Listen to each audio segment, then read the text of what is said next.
புரிஞ்சுக்கங்க. 2ஆம் அதிகாரம், ஆதியாகமம் 2ஆம் அதிகாரம் 9ஆம் வசனம். தேவனாகிய கர்த்தர் பார்வைக்கு அழகு புசிப்புக்கு நலமுமான சகலவித விருட்சகங்களையும் தோட்டத்தின் நடுவிலே ஜீவ விருட்சகத்தையும். போதும். ஆண்டவர் சொல்ற முதல் நல்லது எது? நல்ல விருட்சம் அப்படின்னு சொல்ற எதுனா ஜீவ. அப்போ அந்த ஏதேன் தோட்டத்துக்குள்ள இவங்களுக்கு தேவையான ஆசீர்வாதமாகிய ஜீவ விருட்சத்தின் கனி இருக்குது.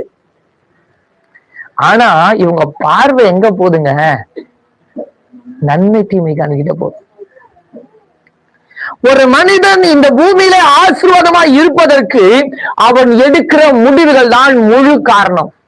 எங்க பக்கத்துல பார்த்து சொல்லுங்க, ஒரு மனிதன் இந்த பூமியில ஆசீர்வாதமா இருப்பதற்கு அவன் முடிவுகள் தான் காரணம். நீங்க தவறான ஒரு முடிவை எடுத்துட்டீங்கன்னா அதுக்குரிய பலனை நீங்க அனுபவிச்சுதான் ஆகணும். அதே போலதான் நல்லா புரிஞ்சுக்கங்க, ஆண்டவர்கள் கொடுத்திருக்கிற வாழ்க்கை மிகவும் ஆஸ்வதிக்கப்பட்டது. எப்ப பார்த்தாலும் மனகசப்பா இருக்கிறது, எப்ப பார்த்தாலும் வேதனையோடு இருக்கிறது, எப்ப பார்த்தாலும் பழுத நினைச்சு நினைச்சு நினைச்சு கஷ்டப்படுறது.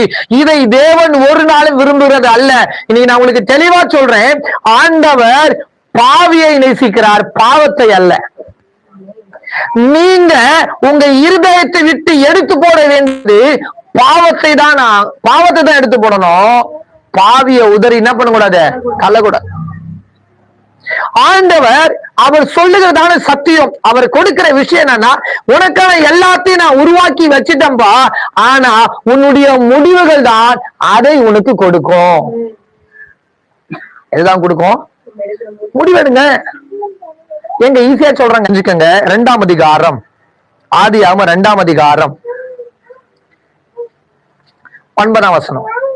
தேவனாகிய கர்த்தர் பார்வைக்கு அழகு புசிப்புக்கு நலமுமான சகலவித விருட்சகங்களையும் தோட்டத்தின் நடுவிலே ஜீவ விருட்சகத்தையும். போதும்.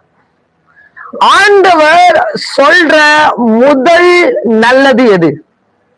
நல்ல விருட்சம் அப்படின்னு சொல்ற எதுனா ஜீவ.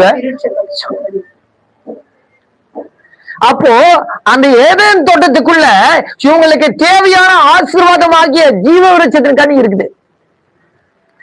ஆனா இவங்க பார்வை எங்க போதுங்க? நன்மை தீமை காணிக்கிட்ட போதும்.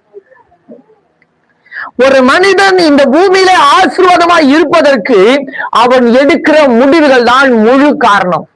எங்க பக்கத்துல பார்த்து சொல்லுங்க, ஒரு மனிதன் இந்த